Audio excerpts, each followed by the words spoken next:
সিরাজগঞ্জের শাহজাদপুরে লাগামহীন লোডশেডিং, অতিরিক্ত বিদ্যুৎ বিল ও ডিজিটাল মিটার পরিবর্তন করে নিরবচ্ছিন্ন বিদ্যুৎ সরবরাহের দাবিতে সড়ক অবরোধ ও পল্লী বিদ্যুৎ অফিস ঘেরাও করে গ্রাহক ও ছাত্র জনতা।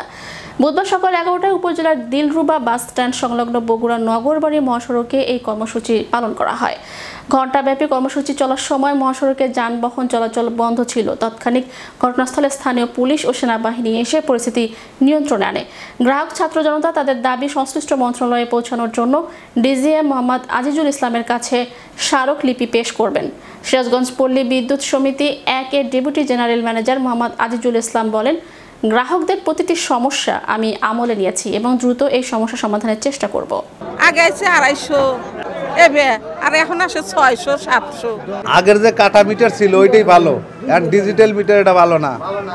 আমার কাছে সমস্যাগুলো উপস্থাপন করেছেন। আমি প্রত্যেকটি সমস্যা আমলে নিয়ে গুরুত্বের সাথে বিবেচনা করে সমাধানের জন্য তাদেরকে আশ্বস্ত করেছি।